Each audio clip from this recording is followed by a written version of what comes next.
नमस्कार बच्चों। जैसा कि अ, हमने दो क्लास पहले इस चैप्टर की ले रखी है, the sectors of the Indian economy. इस चैप्टर की जो दो क्लास, जहां तक मेरा मानना है कि आपने पढ़ी होगी, आराम से समझा होगा। Primary sector, secondary sector, tertiary sector के बारे में, जीडीपी के बारे में, और भी कुछ मिनिस्ट्री डिपार्टमेंट वगैरह, अंडर एम्प्लॉयमेंट, सेडो अनएम्प्लॉयमेंट के बारे में पढ़ा होगा। जो आपने छिपी बेरोजगारी पढ़ी होगी, जो सबसे ज़्यादा इसमें मिलती है आपके एग्रीकल्चर सेक्टर के अंदर। उसके बाद में अपन कंटिन्यू करते हैं आज से। सभी को आराम से लाइन टू लाइन एक्सप्लेनेशन कर रहा हूँ। सभी बच्चे क्या है कि ध्यान से इसको देखना, समझना, हर एक चीज को एक्सप्लेन कर रहा हूँ। कॉन्सेप्ट क्लियर होना चाहिए ताकि आप वहां पे आप ये लैंग्वेज ना लिख सको तो अपने अनुसार सेंटेंस बना करके लिख सकते हो। ठीक है। तो एक बार सभी का English with CR Meghwal YouTube channel पर आपका बहुत ही हार्दिक स्वागत है। और अपन आगे यहाँ से कंटिन्यू करेंगे अपन, है ना। मेरे हिसाब से यहाँ तक हो रखा था। अपने इसकी बात करें तो आज रेड कलर ले लेते हैं। ठीक है। देखो ये पैराग्राफ हो चुका था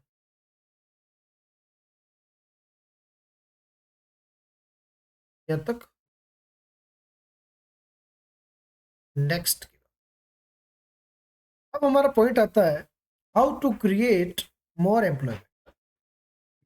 कि जो अनएम्प्लॉयमेंट है उसको कम कैसे किया जाए, और मोर एम्प्लॉयमेंट, रोजगार कैसे पैदा करना है, रोजगार का निर्माण कैसा करना है, ताकि लोग बेरोजगारी में ना रहे। अगर बेरोजगारी नहीं होगी, लोग रोजगार प्राप्त करेंगे, लोगों का दैनिक जीवन बढ़ेगा, वो दैनिक जीवन में खर्च करने लग जाएंगे, तो फिर देश का विकास होगा, देश की जीडीपी बढ़ेगी। ठीक है।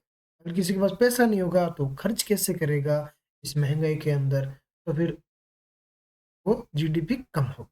तो अपन कैसे एम्प्लॉयमेंट बढ़ाएं। फ्रॉम द अबव डिस्कशन, हमने जो भी ऊपर डिस्कशन किया, चर्चा की, वी कैन सी, हम देख सकते हैं that there continues to be considerable under employment in agriculture. अगर सबसे ज्यादा कंसिडरेबल जो अंडर एम्प्लॉयमेंट है, बेरोजगारी है, वो किसमें है? आपके एग्रीकल्चर में। There are also people who are not employed at all. वहां पर एग्रीकल्चर का आप देखेंगे, वो लोग इतने ज्यादा है कि वो एम्प्लॉयड नहीं है, वो बेरोजगारी बेरोजगारी की मार झेल रहे हैं। इन वॉट वेज, किन तरीकों में can one increase employment for people, कि किस तरीके से अपन लोगों के लिए अपन एम्प्लॉयमेंट इंक्रीज कर सकते हैं, बढ़ा सकते हैं। लेट अस लुक, चलो देखते हैं, एट सम ऑफ देम, उनमें से कुछ। ठीक है, यहाँ तक समझ आया।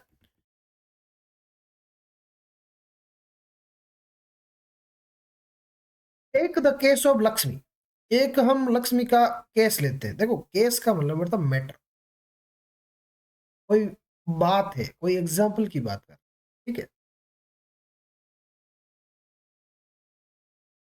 Take the case of Lakshmi with her 2 hectare plot of unirrigated land. उसकी 2 हेक्टेयर जमीन का टुकड़ा है जो अनइरिगेटेड है, असिंचित है। The government can spend some money और बैंक्स कैन प्रोवाइड। सरकार या तो कुछ उस पर पैसा खर्च कर सकती है, या फिर जो बैंक है वो उसको प्राइवेट क्या कर सकती है? लोन। आपने देखा होगा कि हमारे जो आज भी एक मिलता है केसीसी, सबको पता है इसका नाम क्या है? किसान क्रेडिट कार्ड। ये मेरे हिसाब से सब लोग लेते हैं किसान क्रेडिट कार्ड। ये एक प्रकार का लोन है जो किसानों को मिलता है। तो construct a well for her family to irrigate the land. अपनी जो अनइरिगेटेड जो ऐसी जमीन है उसको इरिगेट करने के लिए, सिंचाई करने के लिए उसको क्या दिया जाता है? लोन दिया जाता है। Lakshmi will then be able, Lakshmi फिर एबल हो जाएगी, समर्थ हो जाएगी इरिगेट सिंचित करने के लिए किसको सिंचित करना है, her land and take a second crop. अब उसके बाद में वो क्या करेगी, दो फसलें ले लेगी। दो फसलें कैसे, देखो आपने दो प्रकार की होती है, रबी और खरीफ। अब क्या हुआ कि खरीफ के अंदर उसने कॉटन ले ली और रबी की कौन सी ले ली, वीट ले ली। ठीक है। अब पहले क्या हुआ था, पहले अशिक्षित थी तो अशिक्षित पहले क्या करते थे, वो लक्ष्मी खरीब खरीब की लेती थी। लेकिन अब वो लोन लेकर के सरकार से पैसे लेकर के फिर कौन सी होगी उसके पास, रबी की फसल भी वो बो सकती है। अब उसकी आय कितनी होगी, दुगुनी होगी। पहले कॉटन कॉटन से आय आती थी, लेकिन अब वीट से भी आती है। इट मीन्स उसके परिवार की क्या हुई है, कमाई बढ़ी है। जैसे सेकंड क्रॉप कौन सी, वीट है, ड्यूरिंग द रबी सीजन, रबी की जो सीजन है। लेट अस सपोज, चलो हम सपोज करते हैं that 1 hectare of wheat can provide employment to 2 people for 50 days. अगर 1 हेक्टेयर जमीन का जो टुकड़ा है जिसमें गेहूं बोया गया है, वो दे सकता है किसको, 2 लोगों को रोजगार दे सकता है। कितने दिनों तक, 50 डेज तक। जिसमें कौन कौन से, इंक्लूडिंग सोइंग, बीज बोना, वाटरिंग सिंचाई करना, पानी देना उसे, फर्टिलाइजर उसे खाद वगैरह देना। ठीक है। तो 2 लोगों को क्या मिला, रोजगार मिला 1 हेक्टेयर से। और उसमें क्या क्या, एप्लीकेशन एंड हार्वेस्टिंग, उसकी कटाई, और फर्टिलाइजर एप्लीकेशन मतलब जो फर्टिलाइजर लागू करते हैं अपन, इंसेक्टिसाइड हर्बिसाइड जो भी है। तो 2 more members of the family can be employed in her oven field. और 2 से ज्यादा जो मेंबर्स उसके परिवार के सदस्य है, वो भी रोजगार प्राप्त कर सकते हैं अपने खुद के खेत में। Now suppose a new dam is constructed. अगर सपोज करो कि वहां पे एक डैम बना दिया जाए, क्या बना दिया जाए, डैम बना दिया जाए खेतों के अंदर। Is construct and canals are dug. अगर वहां पे नहर निकाली जाए इस डैम से, क्या निकाले जाए, कैनाल्स निकाले जाए, कैनाल्स नहर निकाल ले तो। To irrigate many such farms. ऐसे बहुत सारे खेतों की सिंचाई के लिए क्या कर सकते हैं, नहरें निकाली जा सकती है। This could lead to a lot of employment generation within the agriculture sector. It's reducing the problem of under employment. इस तरीके से हम क्या कर सकते हैं, एम्प्लॉयमेंट जनरेशन कर सकते हैं, एम्प्लॉयमेंट का एम्प्लॉयमेंट जनरेट कर सकते हैं। किसके क्षेत्र में, एग्रीकल्चर क्षेत्र में। और जो प्रॉब्लम ऑफ अंडर एम्प्लॉयमेंट है, जो बेरोजगारी की जो समस्या है, उसको हम रिड्यूस कर सकते हैं। नाउ सपोज, अब सपोज कीजिए Lakshmi and other farms produce much more than before. अब लक्ष्मी जो है और दूसरे जो किसान है, वो पहले से ज्यादा क्या करते हैं, प्रोड्यूस करते हैं, क्या, फसलें वगैरह वो।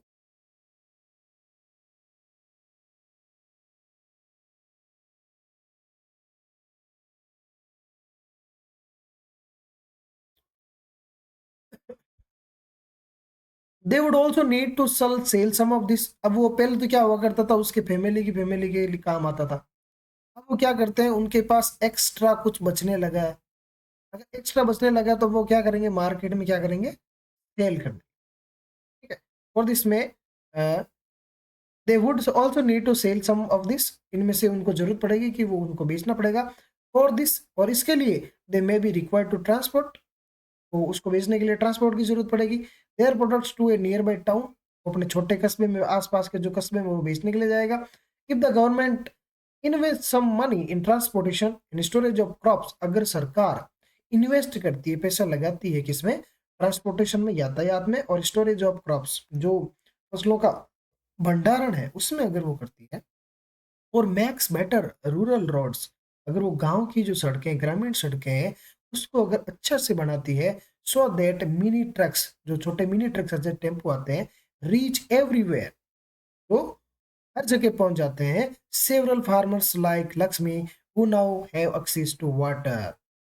और लक्ष्मी जैसी जो फार्मर है, उसको पानी एक्सेस हो जाता है, आराम से मिल जाता है।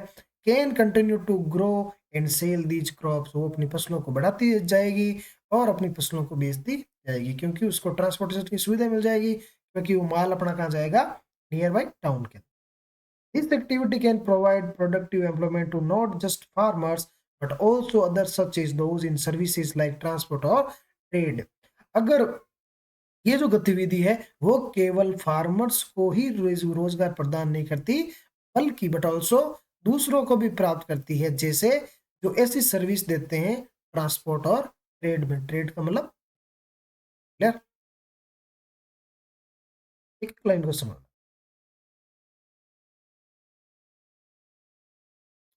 Lakshmi need is not confined to water alone.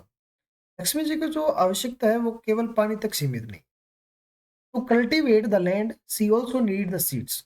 उसकी खेती करने के लिए उसको और भी क्या चाहिए? सीड्स चाहिए, बीज चाहिए, फर्टिलाइजर चाहिए, खाद चाहिए, एग्रीकल्चर इक्विपमेंट चाहिए, एग्रीकल्चर टूल्स चाहिए, साधन चाहिए, एंड पंप सेट चाहिए पानी निकालने के लिए, to draw water.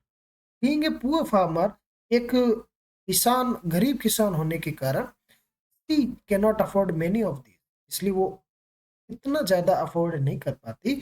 So she will have to borrow money from money lenders. जो कुछ साहूकार होते हैं, जो सेठ होते हैं, मनी लेंडर्स होते हैं, जो पैसा देते हैं गांव के अंदर, उनसे वो क्या करेगी? करना पड़ेगा, उसको पैसा उधार लेना पड़ेगा, एंड पे ए हाई रेट ऑफ इंटरेस्ट। और उसको क्या करना पड़ेगा? High rate interest. देखो, हमें जो बैंक, अगर हम बैंक से लोन लेते हैं, किसान लोन लेते हैं, तो वो लगभग हमें मिल जाता है 8% से 9%। ठीक है। और हम जो गांव के अंदर जो मनी लेंडर्स होते हैं, से अगर लेते हैं, तो 24% से लेकर, ज़्यादा ही मान लो 24% का मतलब होता है 2 रुपये प्रति सैकड़ा ब्याज। 2 रुपये प्रति सैकड़ा, 100 रुपये पर कितना ब्याज? 2 रुपये। इसका मतलब होता है 24%। ठीक है। और हमारी बैंक कितना लेती है? 8 से 9%। तो वो, क्योंकि वो बैंक में जाएगी नहीं, बैंक में अगर सुविधा नहीं होगी तो फिर वो पैसा कहाँ से लाएगी? गाँव से लेगी। तो उसको कितना देना पड़ेगा? 2 रुपये प्रति सैकड़ा।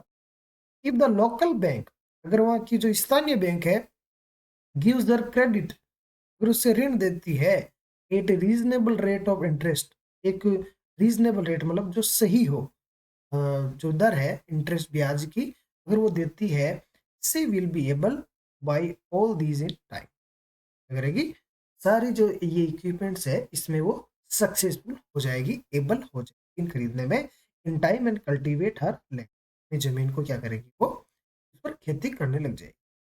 This means that along with water, इसका ये अर्थ है पानी के साथ साथ, we also need to provide cheap agriculture credit to the farmers for farming to improve. हमें किसानों को क्या करना पड़ेगा?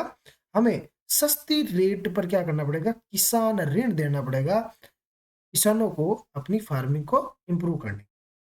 We will look at some of these needs in chapter third, money और क्रेडिट। इससे ज्यादा हम आगे जो थर्ड चैप्टर आएगा जिसका नाम है मनी और क्रेडिट, को हम पढ़ेंगे किसमें? थर्ड चैप्टर के अंदर।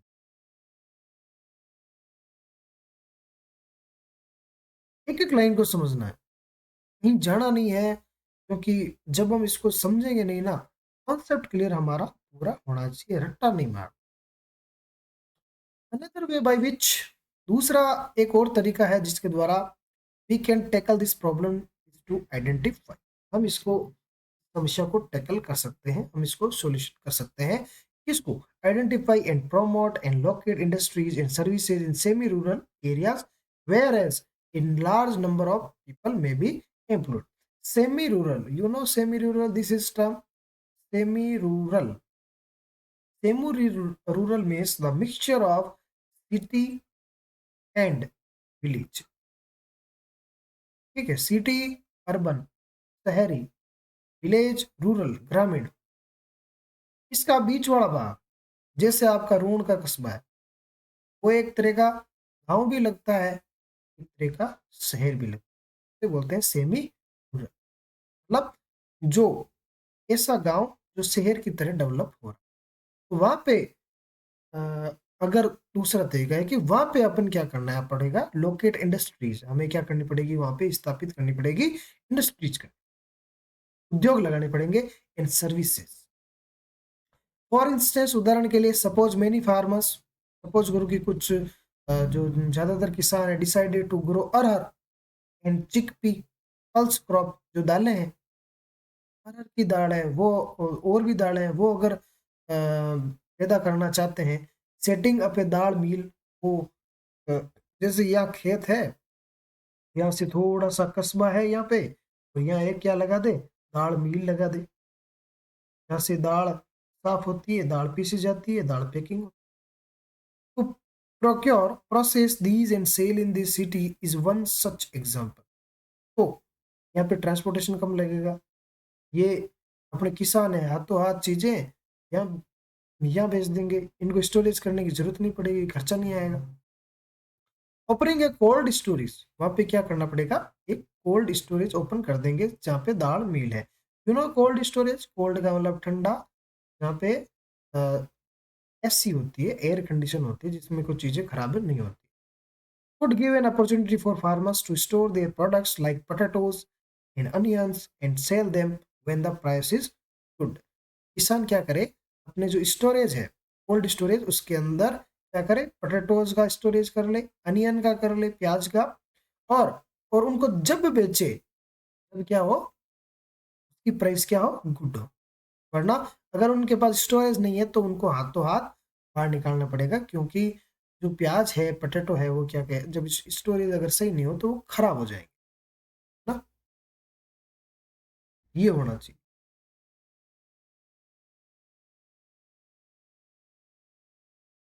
इन विलेजेस, गांव के अंदर, नियर फॉरेस्ट एरिया, जो जिसके पास फॉरेस्ट एरिया है, वो गांव, we can start honey collection centre. क्या करते हैं, कर सकते हैं वहां पे हनी कलेक्शन सेंटर कर सकते हैं, क्योंकि पास में क्या है, फॉरेस्ट एरिया है। फॉरेस्ट एरिया तो वहां पे बहुत सारे मधुमक्खियों के छत्ते मिल जाएंगे, ठीक है। वहां से हम क्या कर सकते हैं, हनी कलेक्शन कर सकते हैं, सेंटर वहां पे कलेक्शन किया जाए, farmers can some come and sell wild, वहां पे लोग शहद इकट्ठा करके वो वहां पे आ सकते हैं, बेच सकते हैं और खरीद सकते हैं।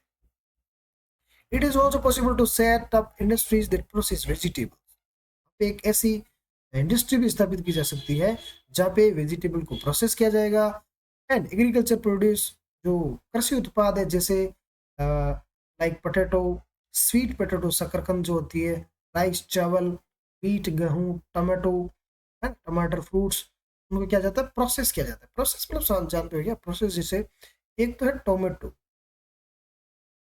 ये क्या है, प्राइमरी, नेचुरल, और हमने क्या बना दिया, टोमेटो सॉस, बना दिया टोमेटो सॉस, ये क्या हो गया, प्रोसेस्ड। क्लियर, समझ आना चाहिए। ये है पटेटो, ठीक है, पटेटो, ये क्या है, नेचुरल, हमने क्या बना दी, पटेटो चिप्स, ये क्या होगी, तो हम वहां पे कर सकते हैं। आगे बात, which can be sold in outside market, इनको बेचा जा सकता है मार्केट के बाहर। दिस विल प्रोवाइड एम्प्लॉयमेंट, इससे एम्प्लॉयमेंट प्रदान होगा इन इंडस्ट्रीज, फैक्ट्रियों के अंदर, जो located in semi rural area, जो अर्ध ग्रामीण जो एरिया है उसमें, and not necessarily in large urban set. अगली बात समझ में भाई,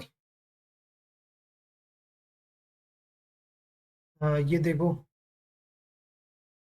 ये आपके हिसाब से क्या बन रहा है, ये मेरे हिसाब से बन रहा है, क्या बन रहा है, जेगरी, क्या बन रहा है, जेगरी, जेगरी मीन्स गुड़। Do you know that in India, क्या आप जानते हैं कि इंडिया के अंदर अबाउट 60% ऑफ द पॉपुलेशन, लगभग 60% जनसंख्या बिलोंग्स, वो है to the age group of 5 to 29 years. आप जानते हैं कि भारत की जो 60% जनसंख्या है, वो कौन से एज ग्रुप के बीच में है, 5 से लेकर के 29।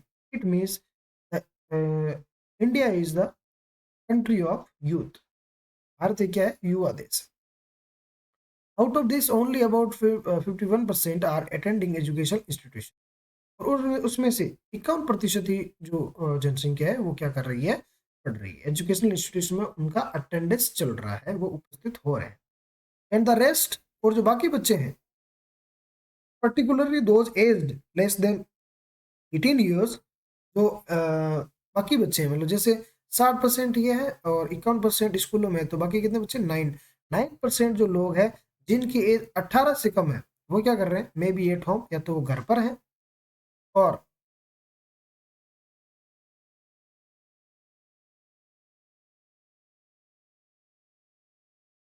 तो वो घर पर है, या फिर मेनी ऑफ देम, उनमें से ज्यादातर may be working as child labourers, बाल श्रम कर रहे हैं। क्या कर रहे हैं? बाल श्रम, चाइल्ड लेबर है। इफ दीज चिल्ड्रन, अगर इन बच्चों को आर टू अटेंड स्कूल्स, अगर उनको भेजा जाए वहाँ पे स्कूल में, we will require more buildings, हमें और भवन बनाने पड़ेंगे, और स्कूल खोलने पड़ेगी, मोर टीचर्स, हमें और अध्यापक लगाने पड़ेंगे, अदर स्टाफ, अदर स्टाफ मतलब जैसे एलडीसी हो गया, चपरासी हो गया। तो जितनी चाइल्ड लेबर है, अगर हम उसको चाइल्ड लेबर से उठा करके हम स्कूल भेजें, स्कूल भेजेंगे तो स्कूल के लिए क्या बनाना पड़ेगा? बिल्डिंग्स। अब बिल्डिंग्स के लिए क्या चाहिए? ठेकेदार चाहिए। क्या चाहिए? ठेकेदार, कारीगर चाहिए, लेबर चाहिए, तो उसको रोजगार मिलेगा। टीचर्स चाहिए तो टीचर्स के लिए रोजगार मिलेगा। कंप्यूटर चाहिए तो कंप्यूटर वाले को रोजगार मिलेगा। कितना मिलेगा? A study conducted by the erstwhile Planning Commission, now known as NITI Aayog, एक स्टडी किया गया, तो erstwhile जो पूर्व में जिसका नाम था प्लानिंग कमीशन, जिसका क्या नाम था? प्लानिंग प्लानिंग कमीशन, योजना आयोग। अब उसका क्या नाम है? नीति आयोग। क्या नाम है? नीति आयोग। यू नाउ नीति की फुल फॉर्म? नीति का फुल फॉर्म है national institute for transforming India, NITI। इसकी स्थापना कब होती है? 2015 के अंदर, याद रखना है। और ये प्लानिंग कमीशन ये कब बना था? ये आपके बना था, ये आपके बना था 1950 के अंदर। फिर भारत सरकार क्या करती थी? योजनाएं बनाती थी। योजनाएं कैसी? पंचवर्षीय योजनाएं बनाती थी। कौन सी बनाती थी? पंचवर्षीय योजनाएं बनाती थी, जो 5 साल की होती थी। लेकिन जैसे ही नरेंद्र मोदी की सरकार बनी, तो प्लानिंग कमीशन को खत्म कर दिया गया, और इसके स्थान पर क्या लाया गया? नीति आयोग लाया गया, जो हर साल अपनी योजना बना। तो नीति आयोग ने एक एस्टिमेट किया, प्लानिंग कमीशन ने किया, that nearly 20 lakhs jobs can be created in the education sector alone. खाली एजुकेशन सेक्टर के अंदर अंदर 20 लाख जॉब क्रिएट किए जा सकते हैं, खाली एजुकेशन सेक्टर। अब इसके अलावा देखो, ट्रांसपोर्ट, कम्युनिकेशन, हेल्थ केयर, बहुत सारे ऐसे हैं। सिमिलरली, ठीक उसी तरह से, if we are to improve the health situation, अगर हम उसी ठीक तरह से, अगर हम स्वास्थ्य स्थिति अगर सुधारना चाहें, तो हमें और क्या चाहिए? We need many more doctors, हमें डॉक्टर्स लगाने पड़ेंगे। तो डॉक्टर्स को क्या बनेगा? रोजगार मिलेगा। नर्सेज चाहिए, हेल्थ वर्कर्स चाहिए, एक्सेट्रा इत्यादि, तो उसके लिए रोजगार मिलेगा। तो वर्क इन रूरल एरिया, ग्रामीण इलाकों में ये कार्य करवाने के लिए, दीज आर सम वेज, ये तो कुछ तरीके हैं, by which jobs would be created, jobs create किए जा सकते हैं। And we would also be able to address the important aspects of development talked about in chapter first, कि हम जो डेवलपमेंट के जो इंपॉर्टेंट एस्पेक्ट्स है, जो अ, तत्व है, वो क्या कर सकते हैं, उनके बारे में बात कर सकते हैं। इससे ही डेवलपमेंट हो सकता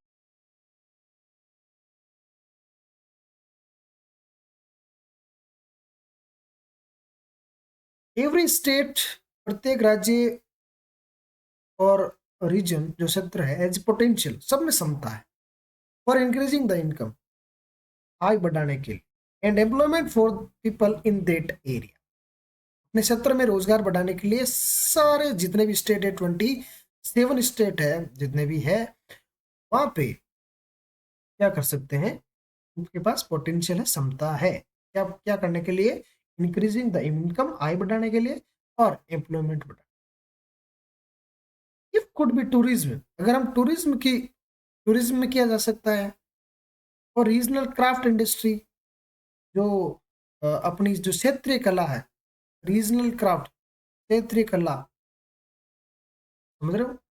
और new services like IT, information technology की तरह उसमें भी किया जा सकता है। Some of these would require proper planning. इनमें से कुछ को क्या जरूरत पड़ती है? प्रॉपर प्लानिंग की, उचित योजना की जरूरत पड़ती है। And support from the government, government से सपोर्ट की जरूरत पड़ती है, सहायता की। फॉर एग्जाम्पल जैसे the same study by the planning commission, एक योजना आयोग के द्वारा स्टडी की गई थी, अध्ययन किया गया था, जो वो क्या कहती है, says that if tourism as a sector is improve, अगर हम टूरिज्म को बढ़ावा, व्हाट इज टूरिज्म? टूरिज्म होता है पर्यटन। टूरिज्म कब बढ़ेगा? जब टूरिस्ट जाएगा। जैसे आज हम जैसलमेर में बात करें सम क्षेत्र की, आप सम क्षेत्र में जाएंगे तो आज टूरिज्म वहां पे सबसे ज्यादा आते हैं, फॉरेनर इंडियन जो भी है वो आते। तो वहां इतना टूरिज्म बढ़ा है तो वहां के लोगों को रोजगार मिला या नहीं मिला? बाहर के लोग जाकर के वहां पे दुकानें और स्टॉलें लगाई, बड़े बड़े होटल और बड़े बड़े रेस्टोरेंट खोले। अब एक आदमी जोधपुर से जा रहा है तो जोधपुर से जाने के लिए, सम जाने के लिए क्या करनी पड़ेगी? ट्रांसपोर्ट की जरूरत होगी, तो रोजगार मिला। बीच में टोल टैक्स आया, टोल टैक्स पर आदमी काम कर रहे हैं, उसको रोजगार मिला। सड़कें बनी हुई हैं, सड़कें कच्ची है तो इस वापस सरकार को सड़क बनाने के लिए टेंडर करने पड़े। टेंडर करेंगे तो फिर ठेकेदार आएगा, ठेकेदार को रोजगार मिला। ठेकेदार फिर नए नए लेबर को लगाएगा, उसको रोजगार मिलेगा। ये प्रोसेस है किसी अंडर एम्प्लॉयमेंट को खत्म। ठीक है, every year we can give additional employment to more than 35 lakh people. हम टूरिज्म के क्षेत्र में हम 35 लाख लोगों को क्या कर सकते हैं? रोजगार। अगर कोई फॉरेनर आएगा तो उसको क्या चाहिए? गाइड चाहिए, क्योंकि वो मारवाड़ी जानता नहीं, वो हिंदी जानता नहीं, तो उसको हिंदी ट्रांसलेट करने के लिए क्या चाहिए? गाइड चाहिए। तो उस गाइड को रोजगार मिला। वी मस्ट रियलाइज, हमें ये अनुभव करना होगा, रियलाइज करना होगा that some of the suggestions discussed above would take a long time to implement. जो भी ये सजेशन हमने डिस्कस डिस्कस किए, विचार विमर्श किए, अबव जो ऊपर, would take a long time to implement, ये बहुत ही लंबा प्रोसेस है, लंबा समय लेगा इम्प्लीमेंट करने के लिए, लागू होने के लिए। फॉर द शॉर्ट टर्म, छोटे काल के लिए, we need some quick measures. हमें चलो ये तो हम लंबे समय से प्रोसेस में करेंगे तो रोजगार तो हो जाएगा, लेकिन छोटे टर्म के लिए हमें कुछ क्विक, एक बड़े तेज जो मेजर्स है, पैमाने हैं, वो हमें लेने पड़ेंगे। Recognising this, the central government in India made a law implementing to right to work. और शॉर्ट टर्म में सेंट्रल गवर्नमेंट में इसको लागू करने के लिए क्या बनाया? राइट टू,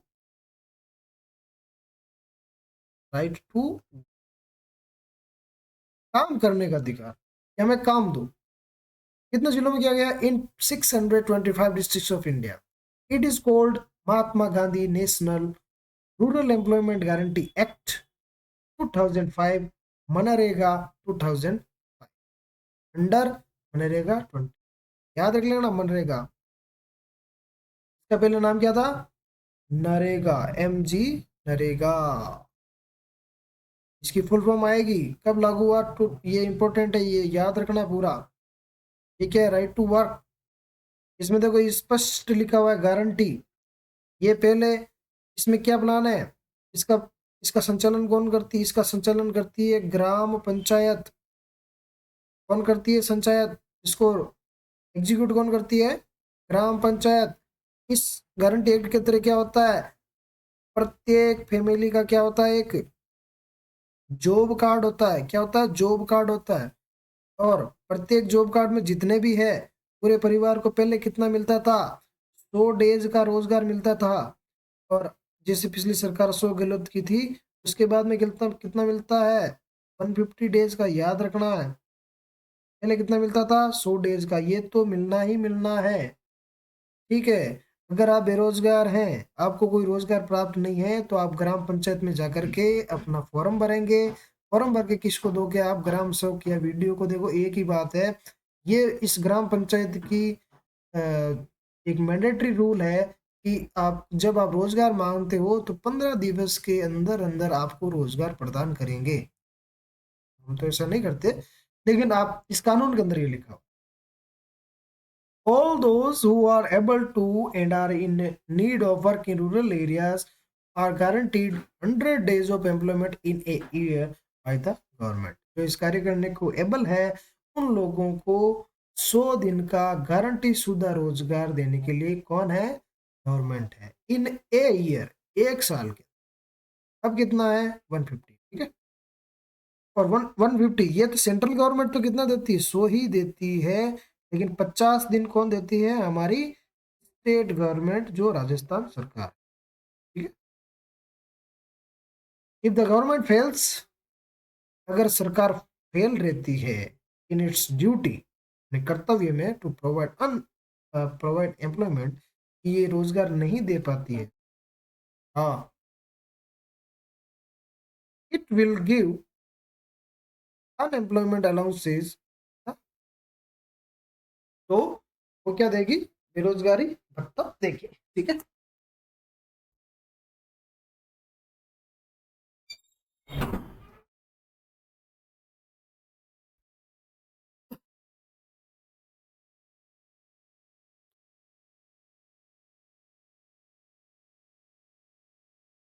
अगर गवर्नमेंट क्या रहती है, फेल रहती है आपको एम्प्लॉयमेंट देने में, तो सरकार को क्या देना पड़ेगा, अनएम्प्लॉयमेंट अलाउंसेस देना पड़ेगा, जिसको क्या बोलते हैं, बेरोजगारी, बेरोजगारी।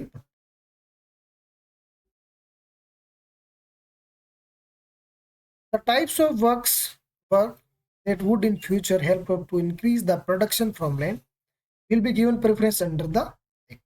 ज्यादातर जो काम का प्रकार होता है वो किससे संबंधित हो सकता है, लैंड से संबंधित, भूमि से संबंधित, इसीलिए ज्यादातर क्या होता है, जैसे आपकी पौंड हो गया, ठीक है, किसी रोड का निर्माण हो गया, ठीक है, किसी गांव की जो दीवार है उसका निर्माण हो गया, वगैरह वगैरह जो भी है, फॉरेस्ट से संबंधित भी हो सकता है, वो इससे संबंधित कार्य दिए जाते हैं। क्लियर।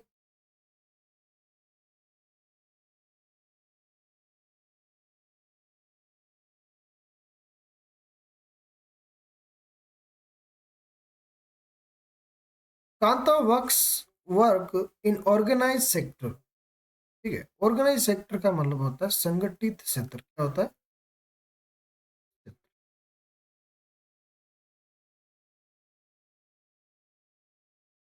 ऑर्गेनाइज्ड और अनऑर्गेनाइज्ड, क्या हम पढ़ेंगे, क्लास जस्ट इसके बाद ही होगी, के बाद।